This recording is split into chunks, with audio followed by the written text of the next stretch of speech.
everyone deserves a living wage. And if as a business you can't do that, I think there is some introspection needed and some examination on your business model, because you can't become a successful business by exploiting cheap labor. This episode is brought to you by Boulevard, the modern, easy-to-use client experience platform that delivers everything you need to streamline your business, empower your staff, and amaze your clients. Listeners can save 10% for tuning into this episode. To learn more, go to joinblvd.com/podcast. Boulevard, make every moment matter.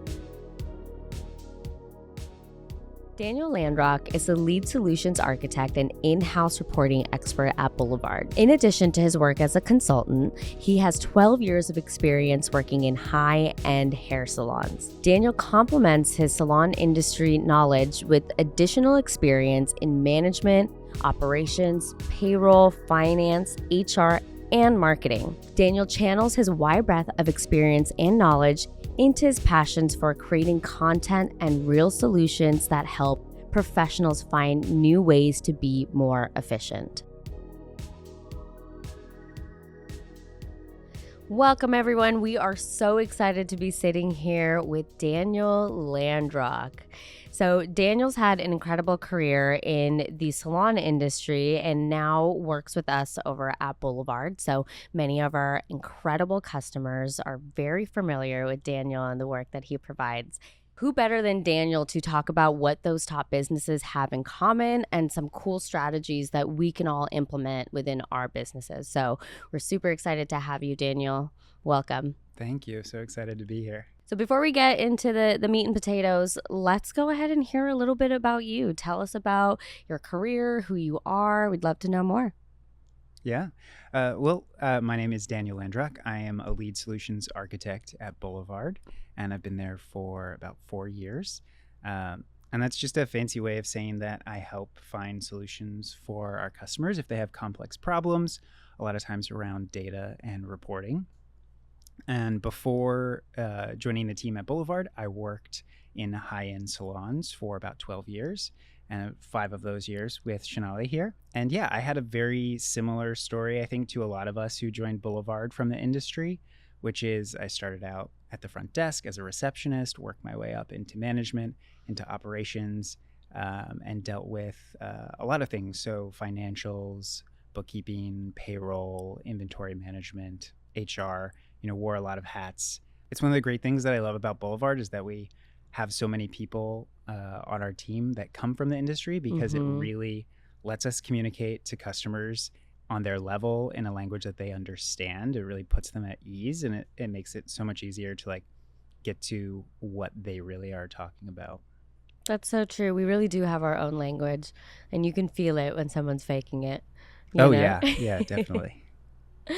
Very cool, Daniel. So what originally brought you to the beauty industry? Because I know you have had a career in acting, modeling. You've done a lot of things. So what actually brought you to the beauty industry and what made you stay? Yeah, it was really not something that I had planned. It just kind of happened. I fell into it, that trajectory of working your way up and really figuring out how to make a business successful. That kind of grabbed me.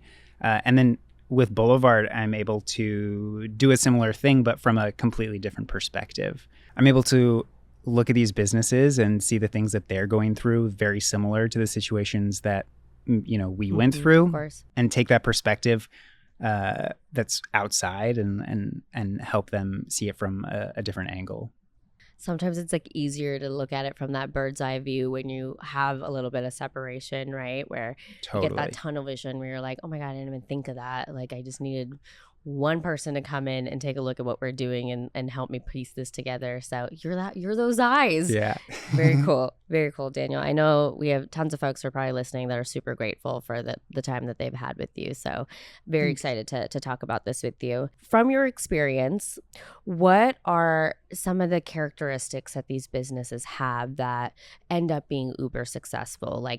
Is there a formula? Is there a common ground with them? I'd love to know more there. Yeah, I think there's definitely some key things that a lot of them have in common. one of the first things that comes to mind isn't really like groundbreaking, but it's like truly understanding financials, and from like a 360 point of view, not just like paying attention to your sales, but like really knowing, what your expenses and your overheads are, really being dialed into those like on a regular basis and understanding exactly what your P&L looks like, what your cash flow looks like, understanding what your cost of goods are and your cost of labor. And even if you're not a numbers person, because a lot of us aren't, and that's totally okay. You just have to, acknowledge that and figure out how to act on it. So like maybe that means somebody on your team plays that role for you, or you have a really great accountant that you keep in touch with regularly. I think it's not always the best idea to ignore this world because you're not financially minded, or you're maybe more creative, and then only get feedback from your accountant once a quarter or once a year, because you can't really act on that. You need to be able to like constantly being able to see what's happening in your business so you can course correct along the way. So don't just look at the past, like take that info and then figure out the strategy for the future and do it consistently, like every day. Yeah, totally. And then kind of related, another big thing in common with a lot of these top businesses is that they really use data to their benefit. They're constantly looking at that. They're constantly looking at their retention and different metrics and trying to figure out what metrics are the most meaningful for them. I would say there's not like a silver bullet in terms of like what you should focus on when you're looking at data. It really is so dependent on your specific business. Obviously a lot of these businesses have the same like base metrics and things that they're looking at, pre-booking, retention, returning appointment rate and stuff like that. But not everything is going to work for a business, so you need to be able to figure out what makes the most impact to your business. If you're paying attention to it and you're able to make changes that then you see an impact, you can figure out that, that's something that's really important to our business. That's something I'm able to make actionable change on. And then related to that is like being flexible and adaptable. If you're seeing that something isn't working, being able to course correct and figure out another way forward. I think an example of that is, a few years ago, there was a big trend of like these concepts that are pretty like focused in what they're offering, like a single service, maybe a couple different options around it, but it's like very, very focused, which I love. I think I love a simple menu of services. It's easy for the consumer to understand. But lately I've been noticing a lot of these are like adding back additional services into them. And I don't think that's like anything against the original idea. The concept is still great. It's just they're being able to be flexible and adapt with the market changes, right? They're understanding that, hey, maybe we need to offer a little something else to keep the trajectory of our growth going, right? That's very cool. So almost like meeting the client where they're at and their needs as things evolve, like not being afraid to do that, even if you were like, oh, we are only offering this one service, but now we're going to add on like a couple of add-ons to highlight that and make that even better, is what you're saying. Totally. Yeah. Understanding where the market is, because you can't just offer the same thing and just hope that it's going to work forever. You have to evolve as a business, like still stay true to your identity and your vision, but like move with what people are going to want. That doesn't mean you're just always chasing trends. You can do it in a way that still feels authentic to your business. And like well-researched, because we can actually find the data on a lot of this stuff. Right? Absolutely, so, yeah. How would you say these businesses differentiate themselves from others? Like we know we're in a market, it's like $1 billion industry. There's so many, we're like in Los Angeles right now, we could go and find a hair salon, like a couple on like one block even, how are they standing out? I think like it can't be overstated the importance of like a strong brand. You look at all these top businesses and like you can instantly recognize like who they are from their brand, and it's a very solid continuous brand across all of everywhere that they show up, whether it's their website or their socials, in store, it all feels very cohesive. And as a consumer, I think that's very comforting. You're able to identify and like latch on to that. It's much harder if you have a wishy-washy like brand. Maybe you haven't figured out exactly who you are. it's hard to market that. Like, how Right. would you put out ads that like are showing your customers or your potential customers like who you are if you don't really understand who you are? So like really figuring that out and sticking to it and like moving forward. I'm a sucker for some good branding, so I totally agree. Yeah. But that's such an interesting point because I have heard stories from folks that, maybe this is the first time that they left the States and they're like in Japan or Thailand or Mexico, wherever. And they're like, I'm just going to go into this McDonald's for 2 seconds because I'm getting a little overwhelmed with like what's out there. But they know this McDonald's is so consistent and it's going to feel like whatever American city that they're from, and they're going to be at home for just a moment, Yeah. So I think there's a lot of power in branding.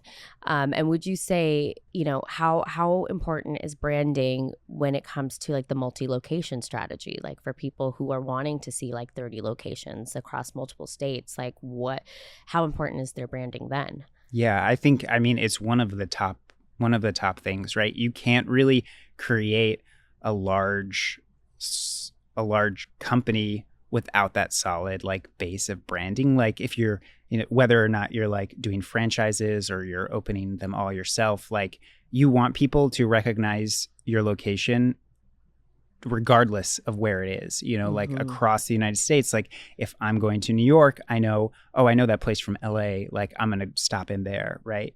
You want to be able to have a national, a global brand that can connect to anybody. So yeah, super important for multi-locations. Brand recognition all the way. Can you share any examples of like some of the like innovative strategies or anything that you felt like really like stood out with like some of these businesses, like something that was like different or exciting that maybe some of our listeners would have no idea about? Yeah, I think, and again, maybe this one's not like super groundbreaking, but it definitely feels like something that these businesses are really, really focusing on. And that's the idea of a membership, right? Ooh, okay. And maybe even not in a membership in an industry that typically hasn't had a membership, right? We're not seeing a ton of those in salons, but like they're great tools for client retention, for adding on services, adding on more value to tickets. And these businesses, when they do it well, right? It's like it's their bread and butter and it really works for them. And maybe that's not the right tool for everybody, but exploring that and seeing how maybe for your business it would be possible, I think would be really a great idea. And what are some common challenges like some of these businesses like face? I think universally it's pretty much like labor and staffing, whether that's recruiting and retention of the staff or just the overall management and cost, because the cost of staffing is cost of labor. It's so high. And for a lot of, especially smaller businesses, like it could be one of your, if not your highest category of expenses. And so I think that makes it really difficult. And it also can tend to put businesses at odds with their employees, right? Because you're not looking at them in terms of what they're doing for your business. You're looking at them in how much they cost. They become like an enemy or an antagonist. And that can start to get really unhealthy, because if you feel that way as a business owner, your staff are going to like get those vibes from you as well. And then I think, in terms of what some of these companies are doing is really standardizing their compensation and pay structures, right? Especially in the hair world, I know a lot of times you make deals because you need to, right? You're going to say, oh, I'm going to give this person higher because like at this point in time, at the stage of my company, I need them. I want them, right? And then you have all these people all over the place. You get very protective. You want to make sure like now no employee can talk to each other about their commission rates. It's like all secret hush hush. And then when one finds out, it becomes a big thing. It's a drama in the kitchen. And so obviously sometimes you can't avoid that, right? But like being able to standardize that and really tell them like, this is what it looks like. You have, you can go up to this level, you can move. There's options for your career going forward. But these are the parameters, and everyone is on the same level, right? Everyone knows exactly what to expect.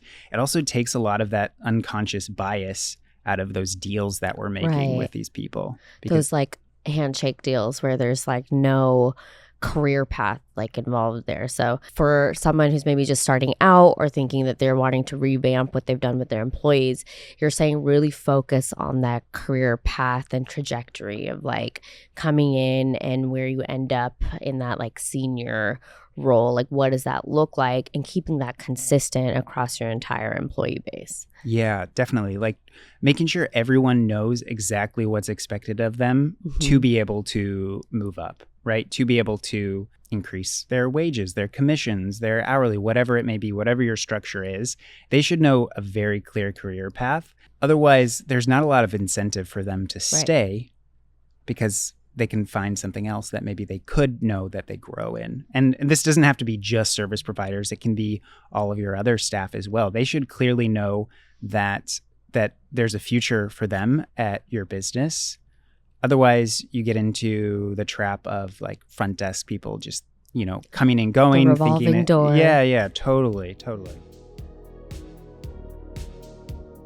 This episode is brought to you by Boulevard, the first and only client experience platform purpose-built for appointment-based self-care businesses. Today's listeners can save 10%. To claim your special offer, head over to joinboulevard.com/podcast. That's joinblvd.com/podcast.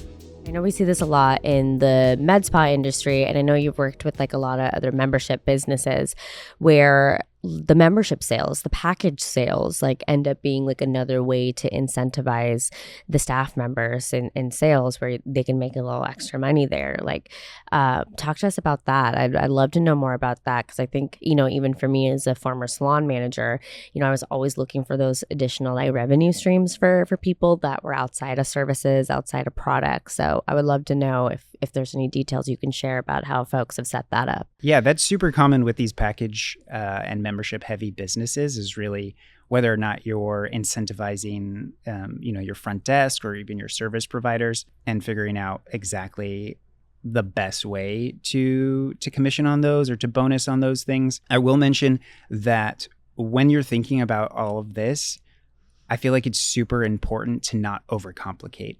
the compensation structure because it can get really complex really fast, and that puts a level of confusion between you and your staff because now they can't easily, a lot of times they're not numbers people. They want to be able to know exactly what they're going to make from what they can see.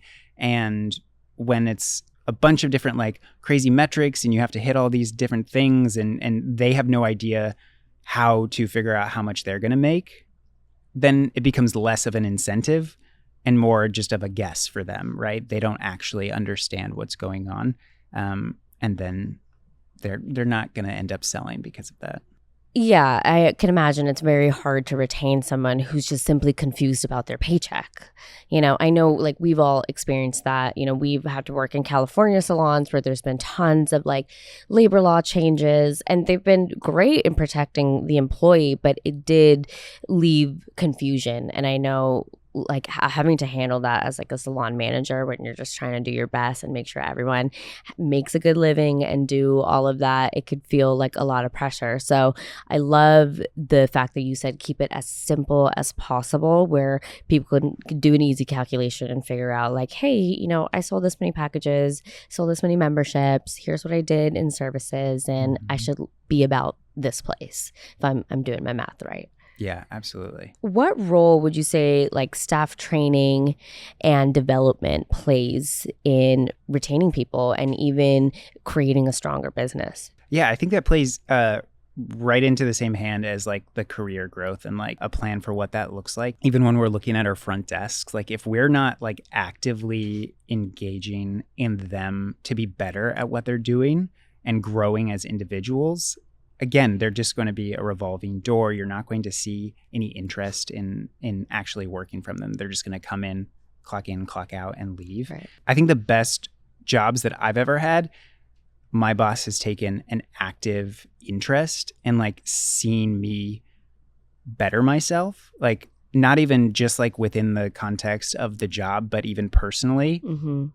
And that's made me want to stay, right? That's made me want to grow within the business. That's made me want to like achieve more in the business. And so like really, really taking an interest in those individuals is a great idea. And obviously it's hard, especially when you're at scale and you have a lot of employees, a lot of locations, but it's a really important cultural element, I think, for these businesses. Yeah, I think that's a great point. And I know you're our numbers guy, but I have to ask, like, how important are the soft skills? I feel like we keep hearing like, connect with them as people, mentor, and things like that. Like, would you say that's important in areas like this, even when we're thinking about these numbers? Yeah, I think it's really easy to get in the trap of stepping away from your employees and just, even potentially seeing them as disposable, but really treating them as humans, treating them as worthy of the time. I mean, a bad manager is going to lose you so many staff members, so many service providers. Like having somebody there, whether that's a manager or whether as a business owner, that's you, being able to engage with them on a human level and not even like as your manager, as your boss, as your owner, that goes a long way. There was a great episode about mental health, being able to focus on them and know that like there is a life outside of the job that they're doing for you. Right. And like showing that you understand that and you realize that, and they're not just, a job to you. They're not just a person filling a role. There's more to them and they have a potential. If you do that, they have so much more potential for you as a business. That's so true. I have to say, like in my early 20s, I love to talk about like how I things up. The mistakes I made like in my early years, and we knew each other back then and we were working together. I really think it wasn't until I was able to develop my soft skills that I was actually able to help people understand their numbers, which I never thought that was a connection that I need to make, because you think numbers, you think finances, you think data, you're like, oh, it's cut and dry. Numbers don't lie. And that's so true. But, how we take those numbers and create real strategies, like you really have to tap into your soft skills of connecting with people, understanding who they are as a person, what drives them, what motivates them, getting rid of that, like leave your shit at the door type attitude, and knowing that this is a person first, and how I effectively communicate with them will help them actually reach these goals, like professionally, personally, and so on. So I think that's such an interesting take where more people need to like connect the heart to the mind almost, and kind of bring it into one place. So very cool. What trends do you see happening in the salon industry, or even like self-care generally, like around, like, for example, you mentioned the single service businesses. Like, what trends do you think are coming, or just like feel around the horizon? I think I'm going to stick with the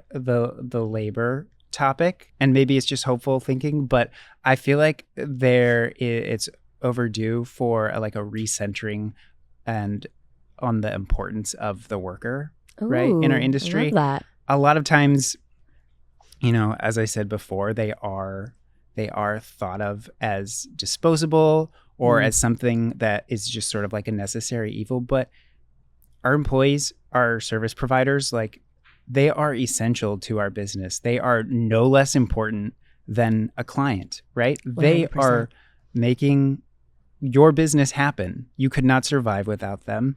So why is it okay that like we hold clients at a really high standard, and then, service providers or employees are held to a different standard, right? Like they are both our clients as a business. We need to elevate them. Everyone deserves a living wage. And if as a business you can't do that, I think there is some introspection needed and some examination on your business model, because you can't become a successful business by exploiting cheap labor, right? Like not truly. It's not going to be able to be scalable. You're not going to be able to continue it on. It's not sustainable.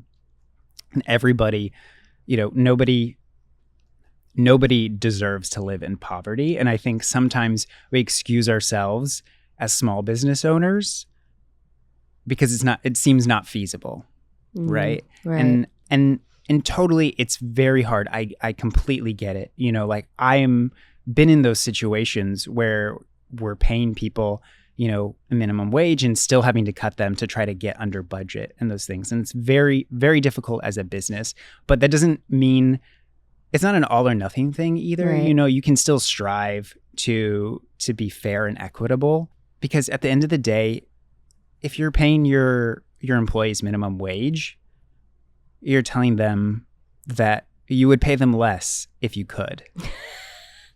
And that is really something that is felt, by them. That's very true. That's very true. Or like, I know we see this in like the restaurant industry too, where like in some states people have like it's like a $3 like hourly rate because they know they're going to get tips. They're going to have the tips covered, even though tipping is not required. I know as a culture we do that here, but you go outside of the states and that's not so much of a thing. So yeah, it's almost like looking at some of the clients to, hey, like, pick up the difference, pick up where I'm slacking, like you're going to give them a tip and then they're going to be okay. And that should be this like nice, like, cream on the top, that this little bit of extra that they're getting that they don't necessarily need to live on. And we see a lot of folks doing that. And you're right, it is difficult. We see some very low profit margins at times, but I do think people need to stop making the employee the enemy and being like, oh, they're all just leaving or they're just doing that, they're going to suites or whatever, and taking a look at the business from a holistic standpoint and figuring out like,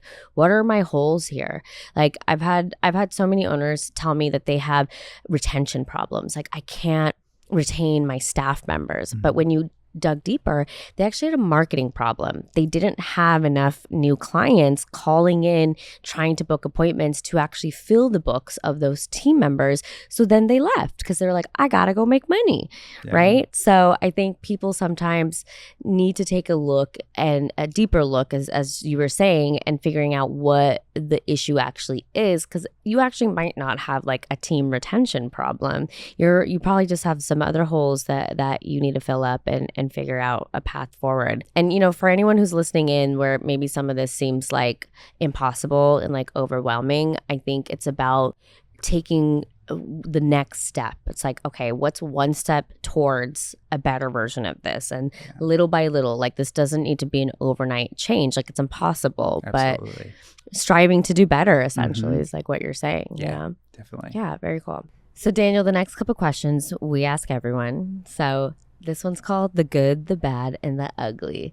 Give us a story. It could be an achievement, an embarrassing story, client horror story, whatever you want. We want some insider info. Let's hear it. This is less of like a single story and more of the totality of an experience. But when we started working at the last salon that we worked at, at the very beginning, it was very early on. It was a brand new place, and there were times where, it was very slow, like uncomfortably slow. The phone wasn't ringing. There was nobody in there. And, it worries you. Like, you're like, especially, we were newer in our careers, and you're like, am I going to have a job in a little bit?